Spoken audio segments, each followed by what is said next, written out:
¿Qué tal, queridos amigos? Un servidor está en Torreón, Coahuila, y está en contacto con una dama a la que mucho estimo, admiro, quiero, que tuve la fortuna de coincidir en aulas con ella. Yo dizque su profe, ella entonces mi alumna. Ella se graduó de bachillerato en una escuela jesuita, la Escuela Preparatoria Carlos Pereira, en 1996. Y luego siguió con los jesuitas, con la Compañía de Jesús, se fue a la Ibero y se graduó en el año 2001. Ante todo, un saludo. Ella está en Países Bajos, que impropiamente, pero es el nombre dominante, conocemos como Holanda. Y Doña, qué gusto verte. ¿Cómo estás en Holanda? ¿Con frío? Los laguneros siempre tenemos frío. Sobre todo las damas. Porque aunque es un calor de los mil demonios, perdón por la expresión impropia, a veces los sistemas de aire acondicionado hacen que las damas tengan frío, tienen ciertamente otro termostato. ¿Qué anda haciendo una lagunera tan guapa en Países Bajos? ¿Por qué le hiciste caso a un holandés y te casaste con él y te fuiste a radicar allá, habiendo tantos mexicanos de tu edad que suspiraban por ti? Platícanos, Idoya. ¿Quién decía el amor? ¿Cómo decía la frase? La vida no es ser en sus cosas. ¿Fue Juan Rulfo? Bueno, algo así. Pero bueno, también como dice la expresión, el amor es ciego. Entonces ya cuando ya te enamoras de alguien, pues Y fuiste ahora sí que a donde el a amor seguirlo te hasta el fin llama. del mundo. Bueno, ¿por qué estoy entrevistando a Idoya? Porque ella es un categórico mentiz a Arturo Schopenhauer, un filósofo admirable en algunas cosas, pero totalmente reprobable en un acerto, en una frase que dijo. Schopenhauer tontamente, yo creo que fue el peor error de su existencia, dijo que la mujer era un ser de cabellos largos y de ideas cortas. Y doña Leal Belaustegui-Goitia es una dama muy culta, muy preparada, muy inteligente, tiene sus cabellos largos y sus ideas para nada son cortas. Desde que era más joven, porque lo sigue siendo, destacó por su inteligencia aguda, por su percepción rica, por su afición a las artes, por sus ganas de leer, de escribir, de compartir. Esta colección de charlas que un servidor últimamente está subiendo a Internet, concretamente a YouTube, son personas que han hecho grandes aportaciones y que también han ejercido la docencia. Es el caso también de Idoya, que trabajó una temporada en su alma mater, la Universidad Iberoamericana, Plantel Laguna, y que actualmente trabaja allá en una universidad en Países Bajos. Es una destacada promotora de la cultura mexicana. Enseña español como segunda lengua, pero de la manera más rica. Yo he visto lo que ha subido a las redes, la cultura más rica y amplia, con toda la carga semántica, se mete con la comida, con la música, con todo lo que implica la cultura. Pero bueno, vámonos por partes, y yo que soy un viejo y a mucha honra, yo ya pinto canas, y doña, yo recuerdo que eras una jovencita muy inquieta en bachillerato y no te conformabas con leer los textos que llevabas en tus materias, los libros de tus asignaturas, sino siempre estabas leyendo y haciendo preguntas sobre autores. ¿De dónde viene? ¿Quién fue el culpable? Más bien, ¿quién es la persona que tiene el mérito de tu familia que te contagió? Porque yo creo que es algo que se contagia, te inculcó, te fomentó, te promovió esa afición a los buenos libros. ¿O fueron varias personas? Sí, Uh -huh. mira, El papá de mi papá, mi abuelito, Manuel Leal, que en paz descanse, era abogado y notario. Y en un momento dado mi abuelito fue de los notarios, de los más, pues, con más edad allá en Torreón.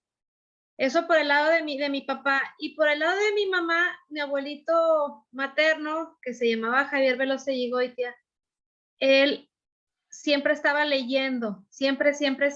Íbamos a visitarlo, mi abuelito estaba leyendo, claro, ya nos atendía, pero siempre lo recuerdo a él con revistas de política, revistas de temas de actualidad, y bueno, como él era un vasco viviendo en México, pues siempre le interesó, pues ahora sí que todo el tema de política de México, historia de México, pero también lo que pasaba en esos años en España.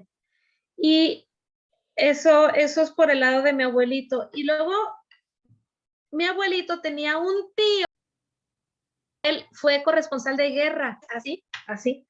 Y por ejemplo, recuerdo un título que era Euskadi en llamas. Total que escribió ese famoso tío el tío Ramón, escribió varios libros, incluso también le tocó entrevistar a pues algunos personajes importantes, pero en su juventud ese tío fue futbolista del Athletic de Bilbao, o sea que era como todo un personaje.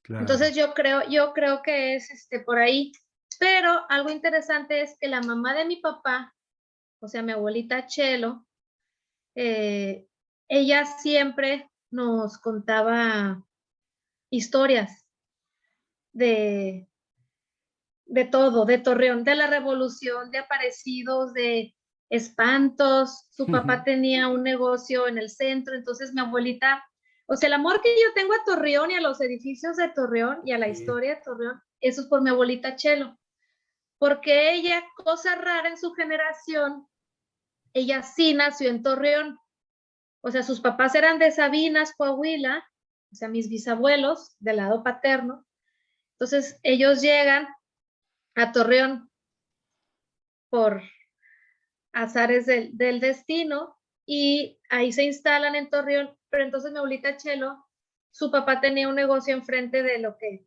bueno, casi, no exactamente enfrente, pero un poco más retirado así, lo que en un momento dado fue el Mercado Villa, ahorita ya no existe porque ya está, ya sabes, la Plaza Mayor y el edificio de la residencia. En fin, a lo que voy es las letras escritas por un lado, pero también todo esto de narrar, y desde que estábamos pequeños, a mis hermanos y a mí, y a mis primos del lado Leal, mi abuelita siempre tenía una historia que contar. Mi abuelita estaba todo el día con el radio puesto. Escuchaba boleros, obviamente Agustín Lara, todo el día escuchaba las noticias, más programas de todos los temas. Entonces, siempre nos contó, siempre muchas cosas, no, mi abuelita. Hubo un saludable influjo y que te afectó para bien, no solo a ti, a tus hermanos también. Iñaki, yo sé que también anda de viajero por el mundo y colabora en algunos medios, le da también por la escritura. Espero más adelante tener la oportunidad de hablar también con Iñaki Leal. Pero volviendo con Idoya. Idoya, a ver, así el tiempo es breve, ciertamente, pero no tan breve como para que no nos hables de algunos de los jesuitas y de los profes que evocas de tus años de bachillerato. Bueno, recuerdo con mucho cariño al padre Federico. El padre Federico nos da la clase de teología, que la verdad es una clase difícil, y luego dársela a adolescentes.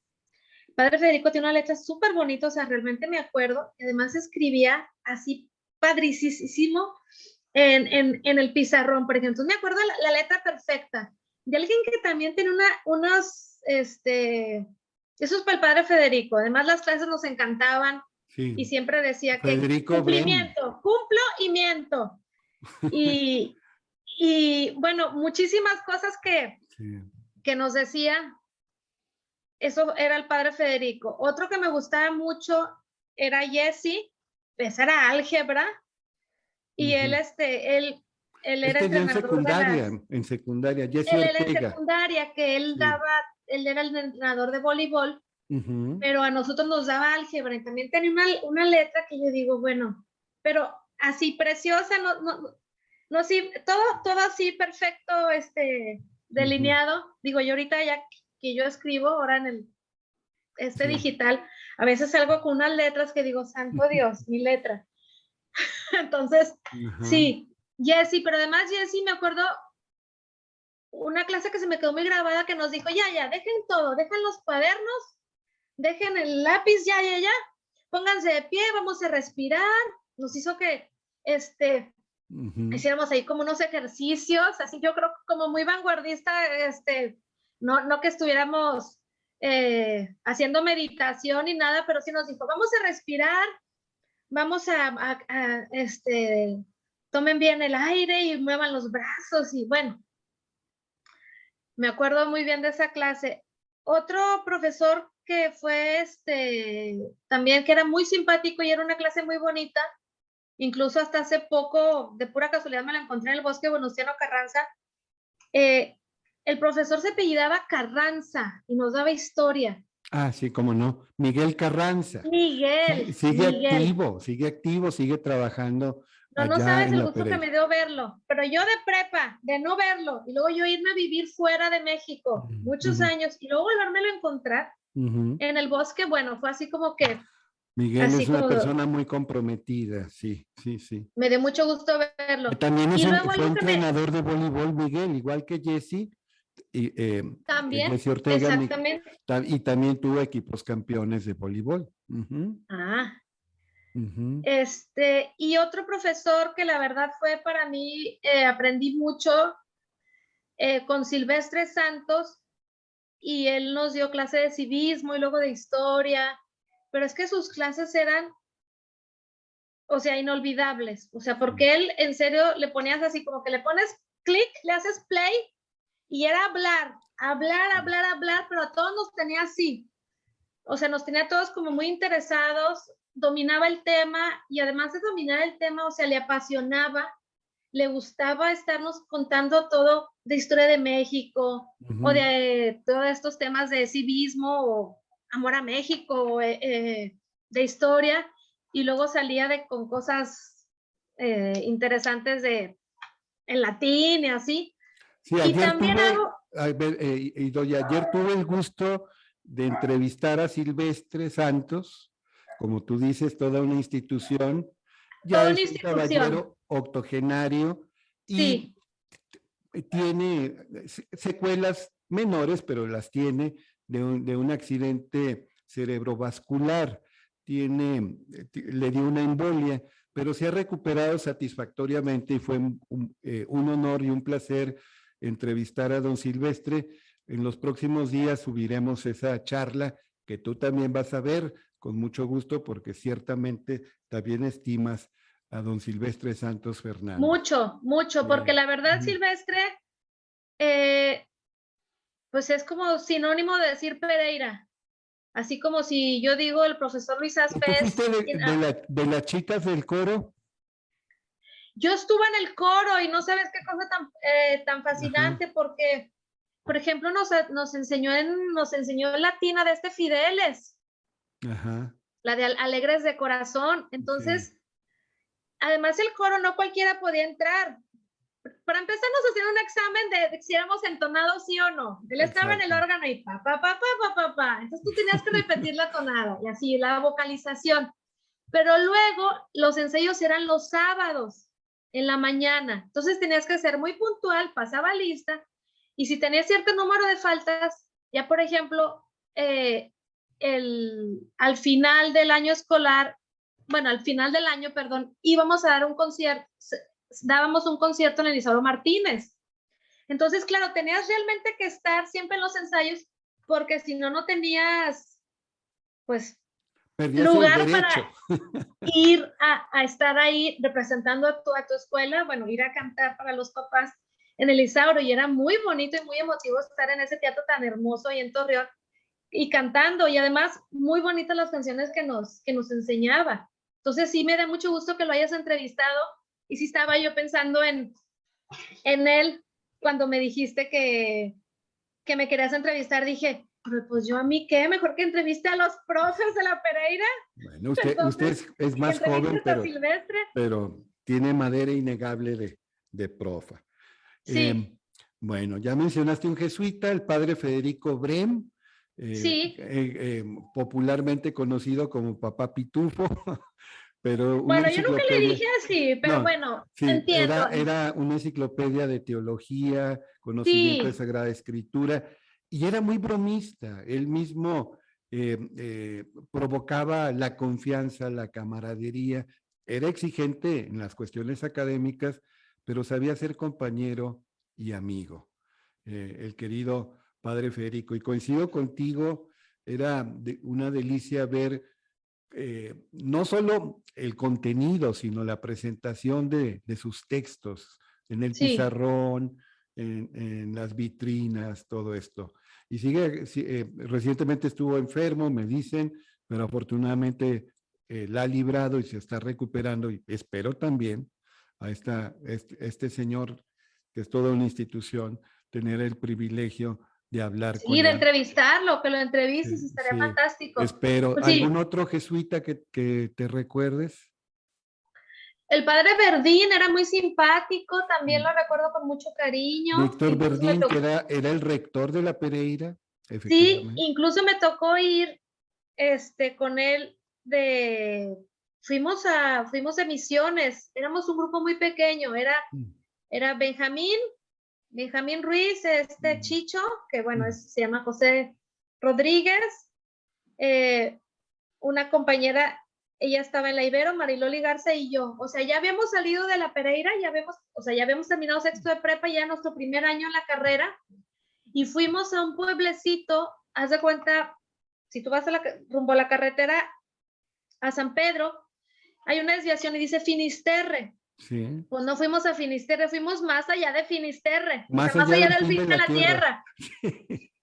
Y fuimos ahí a un ejido de misiones y realmente, pues tú aprendes más que lo que tú les vas a enseñar, porque vaciaron una casa para dejárnosla. Se quitan la comida de la boca para dártela. Las cobijas, las almohadas, bueno, querían que estuviéramos en la mayor comodidad posible, se desvivían por atendernos. Estuvimos muy contentos, pero realmente de corazón se reciben a ese foráneo que éramos nosotros, esos citadinos, y la verdad aprendimos mucho. Y íbamos con el padre Verdín, por ejemplo. Otro padre que recuerdo también con mucho cariño, el padre Buc, ¿Cómo no? Miguel Buc. con el padre Miguel Buc, y luego hicimos un viaje muy bonito nos sentíamos en Suiza, haz de cuenta que nos sentíamos todos los de la prepa, nos sentíamos, haz de cuenta que estábamos en Suiza, porque fuimos a unas que se llaman Cabañas de Monterreal, allá en la Sierra de Arteaga, en Saltillo, pero pues bueno, otro paisaje para los que somos de Torreón, pues ver esas montañas y esos pinos, y me acuerdo que él organizó ese viaje. Entonces también recuerdo con cariño al padre Miguel Buc. Que Nunca, casi igual, platiqué poco con él, conviví sí, más con el padre, digo, sí, podía pero platicar los más en dos confianza tenían con en el padre común, Verdín, por llegaron ejemplo. casi al mismo tiempo a la Pereira, ¿Perdón? arribaron casi al mismo tiempo a la Pereira, el padre Buc y el padre Brem, y aunque Ah, tenían sus diferencias, digamos, el padre Brem era más de teología, filosofía, esas cosas, el padre Buc era más de ciencias administrativas, tenían en común que derribaban barreras y querían una comunicación franca, abierta, de camaradería, lo mismo con alumnos, con profesores, con personal de apoyo, los dos muy queridos, el padre Miguel Buc. Oye, sí, Idoya, ¿y dime. qué crees que distinguía a tu prepa de otras prepas, por lo menos en la época en que tú estuviste? ¿Qué era el sello de la Pereira? Porque hay muy buenos colegios en la comarca, son Sí, muchos, sí, y de y muchos años. Sí, pero también, la ¿eh? Pereira Sí. tenía un no sé qué, que qué sé yo, y Doña Leal sí sabe muy bien explicar. A ver, Que ¿tú no lo qué? sé de cierto, pero lo supongo, como diría Jaime Sabines. Pues también eran bonitos, nos organizaban los retiros espirituales, Ujú. los retiros ignacianos. Eh, La semana yo creo que ignaciana. eso diferenciaba a la Pereira. Y luego, te digo, el coro, también yo creo que el coro era también algo muy Ujú, representativo de la Pereira. Y luego ya en mi época ya no hubo, que yo lo lamenté siempre, pero en la época de mi hermano Manuel Iñaki, 3 años mayor que yo, la ujú. banda de guerra. ¿Cómo No, no? hombre, esos uniformes, esa elegancia, yo los veía tan guapos a todos los muchachos así con ese uniforme, Sí, así muy gallardos y con el tambor y tener una especie de sí. cornetas o cornetines eh, me encantaba ver a la banda de guerra. Iban a Era, ensayar porque ellos iban en la tarde y nosotros estábamos en secundaria en la mañana, entonces me encantaba cuando los veía, decías, bueno, y ya, ujú. no sé por qué, cuando nosotros ya pasamos a prepa, ya no hubo banda de guerra. Yo sí sé por qué. Ah, Varios vecinos protestaban por el ruido ah, de los ensayos y también hubo un jesuita, pues ya lo mencionaste, que tampoco le gustaba el ruido porque él necesitaba el silencio para estudiar. Entonces, ah, obviamente, por gusto se rompen géneros, pero fue sobre todo atender a la solicitud de vecinos que se quejaban de el ruido de las cornetas, clarines y tambores cuando llegaban, necesitaban descansar después de la jornada laboral. Bueno, pero tienes toda la razón, y era impresionante ver ya a la banda de guerra después de sus ensayos, lo y mi papá marcial. también estuvo, ¿eh? Sí, Porque mi papá también, mi papá y mi tío Gabriel, mi papá Manuel Leal y mi tío Gabriel Leal mm, también estuvieron en la Pereira. efectivamente. Entonces, bueno, pero volviendo a tu pregunta, pues más que todo que sentíamos, bueno, nos sentíamos, o eso nos decían nuestros profesores o los jesuitas, que pues podíamos pensar de una manera como más libre y siempre mirar a tu alrededor, ser más crítico con tu percepción de la realidad. Y también me tocó estar en que las misiones, luego había no en mi año, pero un año arriba y un poco más, también había muchos chavos, como diríamos, había estudiantes que eran pues muy buenos para cantar y para tocar la guitarra. Entonces era ir de misiones, pero era también llevar, enseñar canciones y ir a cantar y así un poco sí, como ánimo misionero. Y por ejemplo, mi hermano fue a las Islas Marías con el padre Nacho, Con el que padre en paz Nacho. descanse, que lamentamos mucho la muerte del padre Nacho, que también recuerdo con mucho cariño el padre El Nacho. padre Entonces Nacho, imagínate sí, que los llevaran a conocer las Islas Marías, las una Islas Marías, cárcel. que era una colonia penitenciaria, que Así es. era una cárcel sin rejas. ¿Por qué? Porque el mar era Barrera digamos, natural. sí, la barrera natural, efectivamente, y los llevaba don Ignacio Pérez, Nacho Pérez Vargas, ¿no? Sí. Ignacio Hernández Pérez Vargas. Ahorita me Sí, estás preguntando de otro jesuita. Déjame sí. platicarte que cuando estábamos en la Pereira, en Ujú. primaria, ahí en la colonia Estrella, pues yo creo que, espero no equivocarme, pero creo que fue el Era la padre colonia Gabriel Navarro, que Farías. está pegada, está pegadita, pero es la colonia Navarro. ¿Es la Navarro o es la Estrella? La Navarro. El río Ah, Amazonas, que así se llama la avenida, es la sí, el río frontera. Amazonas. Sí. Bueno, pues el padre Farías Ujú. le gustaba, en vez de que tuviéramos timbre, nos ponía canciones. Entonces salíamos al recreo con una canción, la de The Age of Aquarium, o sea, The Age of Aquarium. Esa canción me acuerdo súper bien, de primaria. Y Ujú. luego se terminaba el recreo y otra vez. otra vez una canción. Y de primaria me acuerdo con mucho cariño también un profesor, Fabián Arellano, y era nuestro profesor de música. Sí. Él traía su guitarra, con él aprendí Cucurrucucu Paloma, y luego esta canción bellísima venezolana, Yo nací en una ribera de la Arauca Vibrador, que yo no sabía que eso era en Venezuela, hasta ahorita Sí. me estoy enterando. Pero, ¿cómo se llama la canción? Soy hermano de la espuma. De la garza y de la rosa y del sol. Sí. Entonces, todo es muy bonita de la clase de música, por ejemplo, me acuerdo con mucho cariño de la Pereira Chica. Y de la Pereira Chica me acuerdo de Chepis, que era la que en los recreos nos daba manualidades, podíamos ir ahí como un saloncito y hacer recortar y pegar. Eso era en la parte de abajo del patio, y en la parte de arriba estaba la bibliotecaria, y también contaba cuentos. Al que quisiera ir en recreo a escuchar un cuento, ahí estaba la bibliotecaria contando un cuento. Excelente, excelente. Muy bien. Esos son mis recuerdos. Pero Sí. bueno, conclusión, ¿por qué nosotros pensábamos que la Pereira era diferente? Nos distinguíamos en las otras escuelas. Número uno, era muy difícil, a nivel académico era muy exigente. Los profesores eran muy buenos, muy preparados, obviamente nunca faltaban, una puntualidad excelente. Nos ponían a los alumnos realmente a sudar, o sea, trabajos muy difíciles. Yo recuerdo materias dificilísimas. Química, física, álgebra, bueno, para mí eran difíciles. Digo, siempre las pasé, y las pasé con buenas notas, pero no fue fácil. Recuerdo con mucho cariño tu clase, que empezabas itis, inflamación, y de ahí empezabas con dermatitis y todo lo que terminara con itis, y luego con ECA, colección de hemeroteca, filmoteca, biblioteca, y así. Tus clases me gustaban mucho. Bueno, hablemos de temas Entonces eso mejores. nos distinguía, pues, de la Pereira. Sí, y luego De otra seguiste prepa. con los jesuitas. Sí.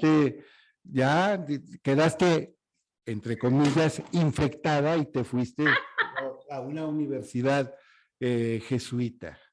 Y te graduaste de licenciada en comunicación. Y Sí. luego, después de graduarte ahí en la Universidad Iberoamericana, Plantel Laguna, pues entre distintas actividades que luego emprendiste, también diste clase en la Ibero. ¿Cuál fue la materia que impartiste en la Ibero? La materia se llamaba Literatura Latinoamericana Contemporánea 1 y 2. Entonces, en un semestre era la 1 y en otro semestre era la 2. Sí. Era para alumnos de distintas carreras, eran materias optativas, entonces ellos podían elegir entre un combo, digamos, entre un menú de distintas materias, entonces podían elegir mi materia. Entonces, en mi materia tenían que leer a Mario Benedetti, a Ernesto Sábato, a Juan Rulfo, obviamente no Rayuela de Julio Cortázar, pero algunos cuentos breves de Julio Cortázar, bueno, Guillermo Cabrera Infante, Mario Vargas Llosa, es decir, todos estos escritores del boom latinoamericano. Ajá. Entonces me acuerdo que yo les dije, pues las tareas se entregan a mano, a mano. ¿Por qué, profesora? Y ahí se rasgaban la vestidura, se desmayaban, me hacían un drama. No les digo porque pues yo ya sé lo del copy-paste. Tú vas y vas a Ernesto Sábato, que un resumen de la novela, o vas de Mario Benedetti de La Tregua, me encuentras en cualquier página de internet el resumen o la síntesis o la opinión de algún experto sobre la novela, y total que el alumno nunca pasó sus ojos por el libro. Entonces les digo, ya si van a copiar, pues tan siquiera me lo tienen que escribir a mano, la tarea. Y así eran los trabajos que tenían que entregar.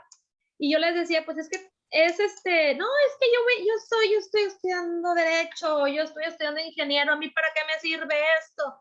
No les dije, la literatura nunca estorba. Total, yo les echaba mis rollos. Pero al final,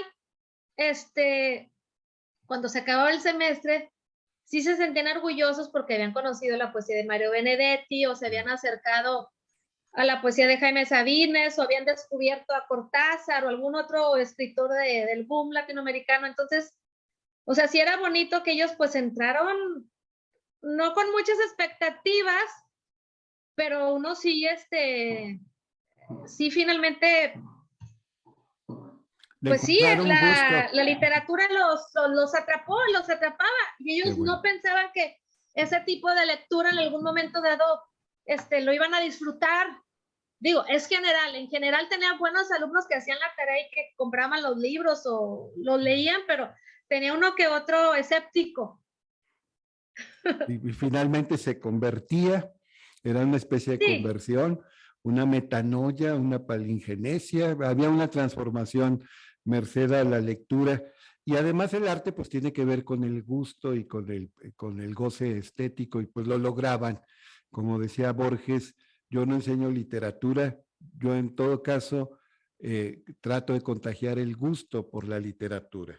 Y tú así también es. contagiaste el gusto por la literatura. Oye, Idoya, aparte de profesora, aparte de lectora, pues también eres promotora de cultura y tienes obra publicada. Yo me acuerdo que desde Países Bajos dispusiste que se me entregara un ejemplar, tu señor padre, don Manuel Leal, Sí, me hizo llegar un libro maravilloso sobre el arte mural de la laguna. sí, es Que aparte del contenido, que es espléndido, pues es un libro Sí. objeto, es decir, tiene calidad estética, el libro mismo.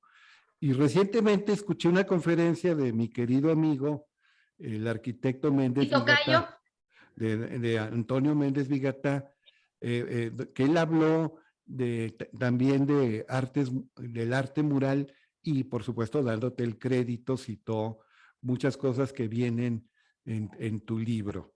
Entonces, pues ahí está la inclinación notable que tienes hacia las artes. No quiero dejar que se me olvide que en el año 2012 el periódico más famoso de la comarca lagunera, El Siglo de Torreón, celebró su 90º aniversario sí, y hubo un concurso de cuento en sí, donde una, no te enojes por llamarte así, una chiquilla, así la conocí yo, y ahora una dama muy respetable, que yo conocía, esa chiquilla, pues que gana el primer lugar del concurso de cuento del 90º aniversario de la Fundación del Siglo de Torreón. Y me consta que competiste contra gente de rica trayectoria literaria.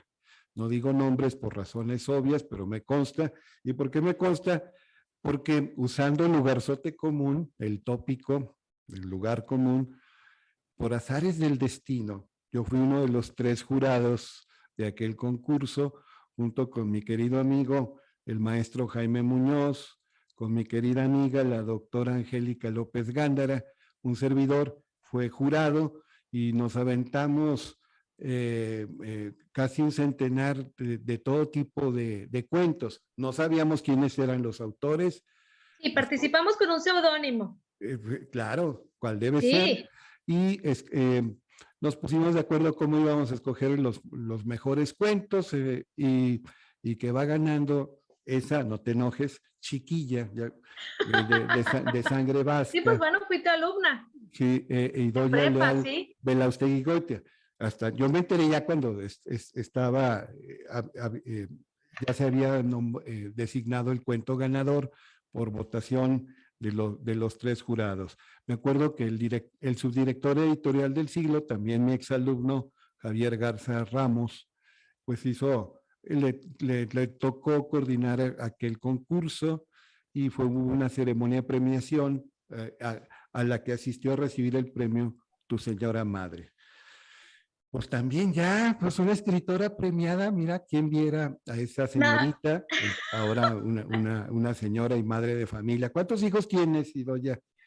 tengo dos, una niña de 12 Ujú, sí. y una niña de 7. ¿Y qué idioma se habla en casa principalmente? Mira, mi esposo habla con ellas en holandés, Ujú. neerlandés, es el ¿Neerlandés? nombre correcto, neerlandés, y yo hablo con ellas español. Ujú, Y mi esposo y yo entre nosotros, yo le hablo español, pero también hablamos en inglés.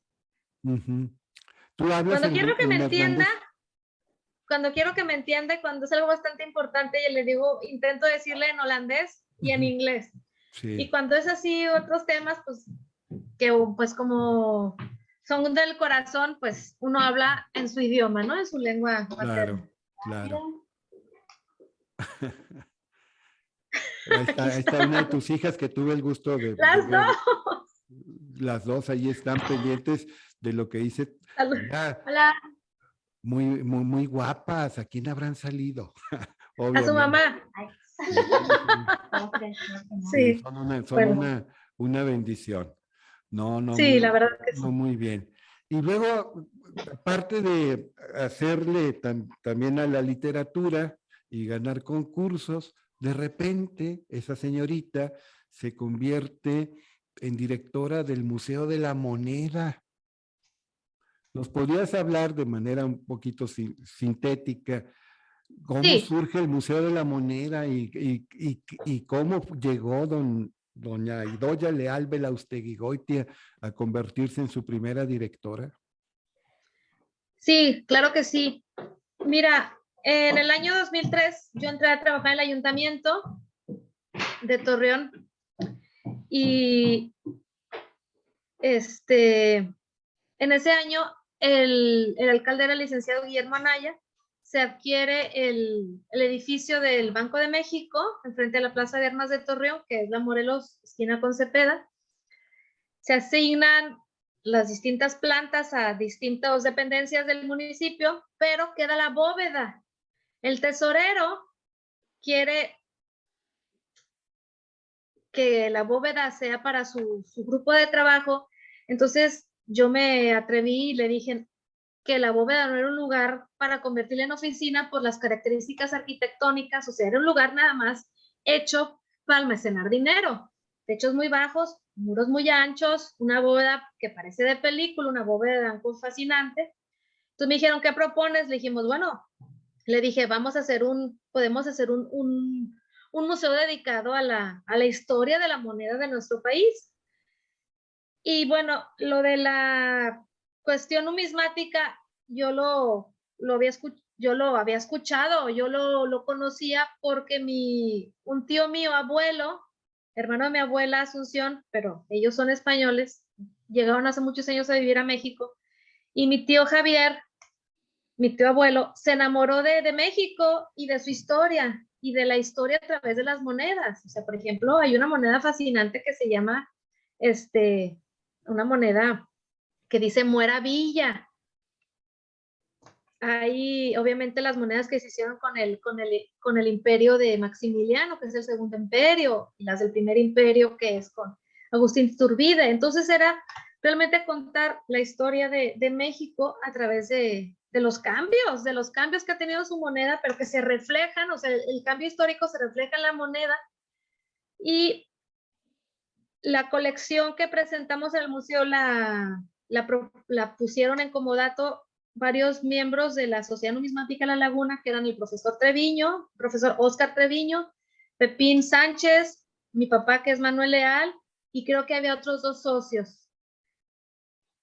Y bueno, también el Banco de México, o sea, con sus oficinas centrales en Ciudad de México, visitó Torreón para hacer entrega al alcalde del edificio. Y les dije, bueno, estamos haciendo un museo, ¿qué nos pueden, ahora sí que qué nos puede cooperar para nuestro museo? Y dijeron, bueno, pues háganos una petición formal y nos comunicamos con ustedes con mucho gusto. Total que cumplieron su palabra. Fui a Ciudad de México a recoger varias monedas que donaron al museo, entre ellas es una moneda bellísima, que es una moneda de plata. Acuérdate que México es productor, según los datos que me dijo una vez Peñoles, México es productor número 1 en plata, y creo que en oro estamos en el número 3 o en el número 5, pero bueno, somos potencia en metales en México. Entonces es una moneda de plata muy bonita, así, grande, como un platito de té, y es gruesa, y vienen los escudos, los diferentes águilas que hemos tenido en los escudos de nuestro, sí, en nuestro escudo nacional, claro. O sea, las distintas monedas que han circulado, y bueno, esas más otras medallas conmemorativas, y esas, bueno, se pusieron obviamente, inmediatamente en exhibición en el museo, y también en el museo ayudó mucho Medmex Peñoles porque puso pues unos ejemplos, réplicas, no originales porque pesan muchísimo y obviamente no se puede, pero por ejemplo de unos lingotes de plata, pero explicar el proceso de la extracción del metal, y bueno, cómo quedan los lingotes, y bueno, todo eso se podía ver en el museo, más la bóveda, que ya la bóveda es de película. O sea, la puerta con que se cierra, sí, donde estaban los valores, los metales. Sí, pero fíjate que eso es importante. Bueno, cuando yo estaba en el 2013 en el ayuntamiento, el Museo de la Moneda, pero otra cosa que sí fue así que ha sido mi gran pasión fue el Canal de la Perla. Claro, sí. Sí. Sí, que hablas de que es una proeza tanto de la ingeniería como de la arquitectura en el libro. Sí. Sí, sí. No, pues sí. Es que si alguien, tú también has colaborado mucho para el reconocimiento del patrimonio del Torreón histórico, de los edificios, las construcciones, pues todo el legado de generaciones de gente que con gran tesón fue construyendo y fortaleciendo esta comunidad. Hablando de comunidad, Idoya, yo sé que vives un país pues prácticamente septentrional de Europa. Yo sé que también has andado por Italia, que estudiaste, te preparaste más en Florencia y en otras ciudades, pero bueno, tu residencia permanente ya es en un país de la Europa septentrional. Eh, pero vienes de cuando en cuando a visitar a tu familia de origen. ¿Qué cambios adviertes en la comunidad lagunera en la visita más reciente a de cuando te fuiste por primera vez a Europa? Bueno, siempre procuro ir a Torreón una vez al año, me gusta mucho ir, realmente atesoro la fecha y estoy así como que siempre con mucha ¿Y ilusión vienes de... con tus dos hijas y con tu marido? Siempre. Sí. Vamos ya sabes, a escuchar la cumbia lagunera, a comer las gorditas de harina, al béisbol, a la lucha libre en Gómez Palacio, a las charreadas en el Habla usted Cerro y de hoy te Gómez, va a la lucha libre. los jueves en la noche. Ah, Sí. caray, no puedo creerlo. It's hard to believe Espérate, it. No, es que, bueno, pues es que Es así son parte de los la contrastes. Yo cultura, me yo lo acuerdo, sé. Y yo me acuerdo que pues, Francisco José Amparán, el mismo Jaime Muñoz Vargas, pues también van a la lucha libre. Bueno, Amparán ya no, porque por desgracia falleció en el 2010, pero conozco gente de gran caletre que va a la lucha libre. Decía Carlos Monsiváis que era una expresión del teatro, del teatro clásico, y eso es cultura, ¿no? Literatura. Mira, yo nunca entonces me acuerdo que imaginé. cuando yo vivía en Torreón era los jueves ir a la lucha. Ajá. Bueno, primero yo estudié francés en la Alianza Francesa, ahí cerca de Sí. la Alameda, ahí de la Alameda de Torreón. Entonces íbamos de la clase de francés de 7 a 9 de la noche, los jueves, y luego de ahí nos encarrerábamos porque ya la lucha empezaba a las 9, entonces íbamos a Gómez, entonces incluso llevamos a los profesores, a los franceses, los llevamos. No una vez, muchas. Entonces estamos ahí los alumnos sentados y entonces decíamos, es que ¿cómo le explicas al profesor, al francés? O sea, esto es el kitsch mexicano. ¿Cómo le explicas que esto está ensayado, pero a la vez sí se están dando de costalazos? ¿Cómo le explicas que si máscara contra cabellera, que si llave, que el referee que dice tilín, tilín, no tiene campana? O sea, la gente grita. Entonces bueno, te digo, la lucha libre me gusta mucho, pero el viernes yo iba a la camerata, sí, o sea, que para que veas que toda, ahora sí que Sí. esta gama de cultura, Los ahora sí que de extremos. distintos talantes me gusta. Claro. No, muy Sí, bien, muy bien. pero volviendo a tu pregunta, Pues cuando vives cuando vives tan lejos de México, pues sí, valoras muchísimas cosas que tienes en México y que la gente de México tiene, pero no se da cuenta. Por ejemplo, ayer, te pongo un ejemplo, invitamos a cenar a unos amigos, ellos un matrimonio y los dos son mexicanos, pero por azares del destino viven también aquí en Holanda. Él es de Estado de México y ella es de Monclova, el matrimonio. ¿Me vas a creer que nos tardamos? Es que parecíamos Pablo Neruda hablando de los mariscos de Chile. Así, estuvimos en serio como media hora hablando de las tortillas de maíz, que dónde las compran, que cuáles les gustan más, que quién sabe qué. Es que sí. Bueno, las tortillas yo las hago, no las hago siempre. Hay un supermercado chino que te vende todos los productos exóticos. Por ejemplo, tengo una amiga japonesa, ella va a comprar productos de Japón con el chino. El chino vende para todos los chinos productos en chino. O sea, si tú quieres comprar algo está en chino, porque te compras, porque todas las etiquetas están en chino, menos de que sepas qué quieres. Pero él también tiene muchas cosas de México. Entonces, todos los mexicanos vamos ahí. O sea, sí, es impresionante. O sea, extrañas un mazapán, un pulparindo, unos rufles, no se diga las tortillas de maseca, en serio, pero estuvimos viendo, no, y tú las haces, ¿y dónde las compras? Y las compré aquí, las compré allá, y se quiebran, un relajo, pero en serio, sin maíz no hay país. Entonces, los mexicanos extrañamos y añoramos mucho yo, por ejemplo, la comida, digo, la preparo, aprendí a prepararla porque yo no sabía preparar nada, así, nada. Se te quemaba el agua. Fíjate que sí, de No, verdad. por supuesto que no, no te creo. Sí, no, sí, es que sí. Estuve, ahora sí que, pues sí, pues siempre dedicada a estudiar y luego después dedicada pues a trabajar. Yo era muy feliz trabajando de encargada del Canal de la Perla y encargada del Museo de la Moneda, pues yo me dedicaba a eso. Pero después te quitan eso, ahora sí, prepárate un guiso, a ver cómo hacen las señoras la reliquia ahí en la laguna. O sea, no, si somos los mexicanos, nos pintamos solos para la comida y eso se extraña un chorro. Pues la comida mexicana, la cocina mexicana, pues es patrimonio cultural de la humanidad. Sí, claro, Declarado claro por que la sí, por UNESCO supuesto. ya, ¿eh? Sí, Sí. pero merecidamente tenemos esa distinción. Exacto. Sí. Bueno, se está cumpliendo ya el tiempo de esta charla, Idoya, pero Sí. si a un habitante de Países Bajos, es más, a cualquier europeo o a un extranjero de otro país lejano a México, le tuvieras que decir qué es la comarca lagunera, en pocas palabras, ¿cómo explicarías, si no definirías, a la comarca lagunera? ¿Cómo harías entender a un extranjero lo que es la comarca lagunera?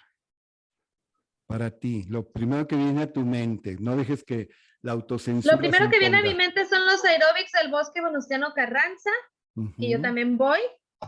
Sí. Hay aeróbics a las 8 de la mañana, a las 9, hay a las 7, pero eso es muy temprano para mí. Entonces, ir a los aeróbics, estar con la cumbia desde temprano, porque es que si algo somos, yo creo que somos en todo México, somos muy alegres. Y bueno, la cumbia lagunera, pues, entonces, nada más desde el momento en que hay un chorro de gente en el bosque corriendo, la gente está con los aeróbics, los que entrenan para el maratón, obviamente ir por tu jugo, el sol y el cielo azul lagunero, los cerros grises que nos rodean este paisaje. ¿Cómo diría yo que es la laguna? Pues la laguna, la gente es muy amable, siempre hay una solución para todo. Vivimos tan lejos de la capital que nos hemos tenido que hacer hacernos nuestro propio camino.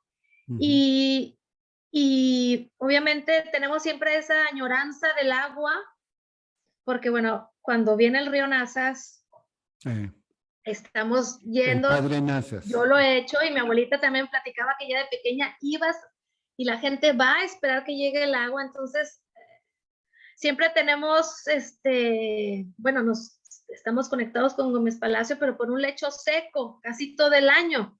Entonces, cuando hay agua por el puente del Río Nazas, qué cosa tan maravillosa. ¿Qué más? Pues la comarca lagunera es sol, más sol, más sol. Hay un día nublado, nos deprimimos. Cuando hay un día nublado, estamos pensando qué va a pasar, porque siempre hay sol, ese sol tan generoso. Sí, en serio. Claro. Y bueno, pues las gorditas de harina, que es una cosa deliciosa, más no se diga tamales, buñuelos, más la fruta, o sea, y bueno, ir a comer al mercado, Juárez, o tú sabes que yo soy totalmente de cultura, entonces visitar los museos de Torreón. Pues no, Torreón es Torreón y en general la comarca lagunera, un lugar de gente muy, muy trabajadora, porque tenemos que trabajar con ese clima tan, ¿cómo lo diría yo?